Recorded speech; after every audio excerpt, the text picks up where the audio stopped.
Guys, എല്ലാവർക്കും സുഖമല്ലേ? ഗോതമ്പൊടി വെച്ച് സിമ്പിളായിട്ട് ഒരു 4 മണി പലഹാരമാണ് ഇന്ന് നമ്മൾ റെഡിയാക്കാൻ പോണത്. മല്ലിയില ജാറിലേക്ക് ഇട്ട് കൊടുക്കാം. 2 വെളുത്തുള്ളി, 2 പച്ചമുളക്, 1 ഐസ് ക്യൂബ്. ഇത് നല്ല ഫൈനായിട്ട് അരച്ചെടുത്തിട്ടുണ്ട്. അരച്ച മല്ലിയിലയുടെ മിക്സ് ഒരു തുണിയിലാക്കി പിഴിഞ്ഞെടുക്കാം. നമുക്ക് വെള്ളത്തിന് പകരമാണ് കേട്ടോ നമ്മൾ ഐസ് ക്യൂബ് ചേർത്തേക്കണം. ബൗളിലേക്ക് 1 കപ്പ് ഗോതമ്പാവ്, 1 കപ്പ് മൈദ. മൈദയ്ക്ക് പകരം ഗോതമ്പാവ് വേണമെങ്കിൽ യൂസ് ചെയ്യാം. ഈ മാവിന് ആവശ്യമായിട്ടുള്ള ഉപ്പ് ചേർക്കാം. 2 ടീസ്പൂൺ എണ്ണ ചേർക്കാം. ഇതൊക്കെ നല്ലോണം ഒന്ന് ഫസ്റ്റ് മിക്സ് ചെയ്യാം. എല്ലാം നല്ലോണം മിക്സ് ചെയ്തു. നമ്മൾ അളവെടുത്തില്ലേ, അതേ കപ്പിലേക്ക് 1 കപ്പ് മാവ് ഇതിന്ന് മാറ്റുന്നുണ്ട്. ഈ 1 കപ്പ് മാവ് വേറെ ബൗളിലേക്ക് ഇടാം. 1 ബൗളിലെ മാവ് സാധാരണ വെള്ളം ഒഴിച്ച് നമുക്കൊരു ഡോ ആക്കി എടുക്കാം. നല്ല സോഫ്റ്റായിട്ട് കുഴച്ചെടുത്തു. ഇത് മാറ്റി വയ്ക്കാം. അടുത്ത മാവ് അതേ ബൗളിലേക്ക് ഇടുന്നുണ്ട്. നമ്മൾ പിഴിഞ്ഞ് വെച്ചേക്കണ മല്ലിയിലയുടെ ചാറ് ഒഴിക്കാം. ഫസ്റ്റ് ഇതൊഴിച്ച് നമുക്കൊന്ന് കുഴയ്ക്കാം. പിന്നെ വെള്ളം വേണമെന്നുണ്ടെങ്കിൽ മാത്രം ആഡ് ചെയ്ത് കൊടുത്താൽ മതി. ഇനി നമുക്ക് വെള്ളം ചേർത്ത് നല്ല സോഫ്റ്റ് ഡോ ആക്കി എടുക്കാം. ഈ ഡോവും നല്ല സോഫ്റ്റായിട്ട് കുഴച്ചു. 2 ഡോവും വെച്ചിട്ട് അതിൻ്റെ മുകളിൽ നമുക്ക് കുറച്ച് എണ്ണ സ്പ്രെഡ് ചെയ്ത് കൊടുക്കാം, ഡ്രൈ ആവാണ്ടിരിക്കാനായിട്ട്. ഇത് നമുക്ക് അടച്ച് മാറ്റി വയ്ക്കാം. ഒരു മിക്സ് റെഡിയാക്കാം. മിക്സ് റെഡിയാക്കാനായിട്ട് 2 ഉരുളക്കിഴങ്ങ് എടുത്ത് വേവിച്ച് വെച്ചിട്ടുണ്ട്. അത് നല്ലോണം നമുക്കൊന്ന് മാഷ് ചെയ്ത് കൊടുക്കാം, കട്ടകളില്ലാണ്ട്. ഉരുളക്കിഴങ്ങിലേക്ക് 1/4 ടീസ്പൂൺ മുളക് പൊടി, 1/4 ടീസ്പൂൺ മഞ്ഞൾപ്പൊടി, 1/2 ടീസ്പൂൺ കുരുമുളക് പൊടി, 1/4 ടീസ്പൂൺ ഗരം മസാല, പകുതി നാരങ്ങ എടുത്ത് അതിൻ്റെ 1/4 ഭാഗം പിഴിഞ്ഞൊഴിക്കുക. കുറച്ച് വേപ്പില, കുറച്ച് മല്ലിയില, പകുതി സവാള.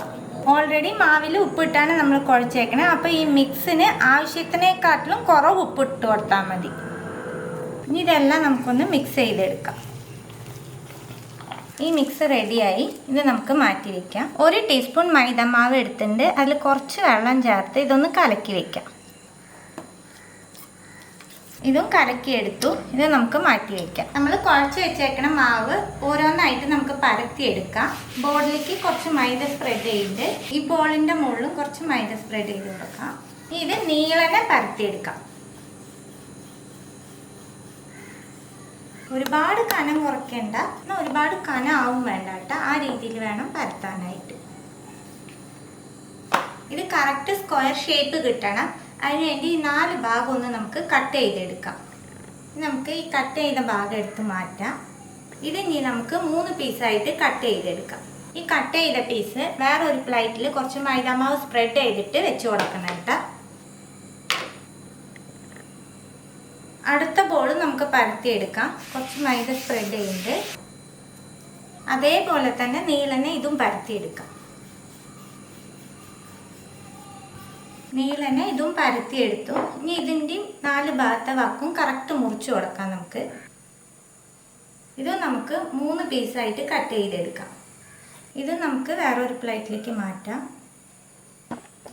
ഫസ്റ്റ് റെഡിയാക്കി വെച്ചേക്കണ ഒരു ഷീറ്റ് എടുത്ത് വെക്കുക. രണ്ടാമത് റെഡിയാക്കിയ ഷീറ്റ് ഇതിൻ്റെ മുകളിൽ വെച്ച് കൊടുക്കാം. മുകളിൽ വെച്ചേക്കണ പച്ച ലെയർ നമുക്കൊന്ന് മുകളിലേക്ക് വെച്ച് കൊടുക്കാം. ആ മാവിൻ്റെ മുകളിൽ തന്നെ വെച്ചാൽ മതി കേട്ടോ. ഇനി ഒരു പേനയുടെ അടപ്പ് എടുക്കുക. ഈ അടിയിലത്തെ മാവിൽ ഓരോ ഹോൾ ഇട്ട് കൊടുക്കാം. നമുക്ക്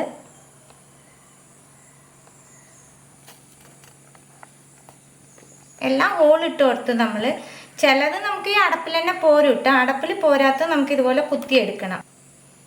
ഒരു ഈർക്കൽ വെച്ച് ഇങ്ങനെ എടുത്താൽ മതി, കറക്റ്റ് കിട്ടിക്കോളും. ഇനി നമ്മൾ മടക്കി വെച്ചേക്കണ പച്ച ലെയർ കറക്റ്റ് ലെവലാക്കി വെച്ച് കൊടുക്കുക. റെഡിയാക്കി വെച്ചേക്കണ ഫില്ലിങ്ങിൽ നിന്ന് കുറച്ചെടുക്കാം. മിക്സ് ചെയ്ത് വെച്ചേക്കണ മൈദാമാവിൻ്റെ മിക്സിൽ ഈ വക്കിലൊക്കെ ഒന്ന് തേച്ച് കൊടുക്കുക. ഒട്ടിപ്പിടിക്കാൻ വേണ്ടിയിട്ടാട്ടോ തേക്കണം. നമ്മൾ ഫോർക്കൊന്ന് എടുക്കണം. ഇനി നമുക്ക് ഈ മുകളിൽ നിന്ന് ഇത് മടക്കി കൊടുക്കാം. മടക്കുമ്പോൾ സൈഡും കൂടി ചേർത്ത് മടക്കണേ, ഗ്യാപ്പില്ലാണ്ട്.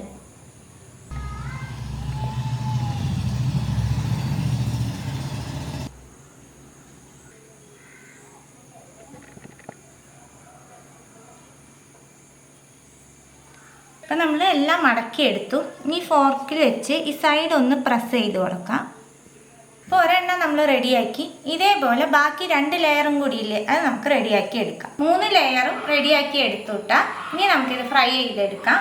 ഫ്രൈ ചെയ്യാനായിട്ട് എണ്ണ വെച്ച് കൊടുത്തിട്ട് കുറേശ്ശെ ചൂടായിട്ടേ ഉള്ളൂ കേട്ടോ. ഓരോന്നായിട്ട് ഇട്ട് കൊടുക്കാം. മീഡിയം ഫ്ലെയിമിൽ വെച്ച് 2 ഭാഗം തിരിച്ചും മറിച്ചിട്ട് നമുക്ക് ഫ്രൈ ചെയ്തെടുക്കാം. ഒരു ഭാഗം ആവുമ്പോൾ നമുക്ക് മറിച്ചിട്ട് കൊടുക്കാം.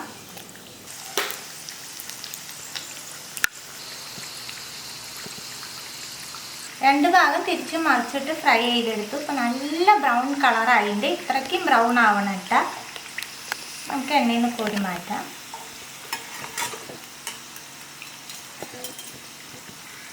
സ്നാക്കൊക്കെ റെഡി ആയിട്ടാ. എത്ര ക്രിസ്പിയാന്ന് നമുക്ക് നോക്കാം. അപ്പം നല്ല ചൂടുണ്ട് കേട്ടോ.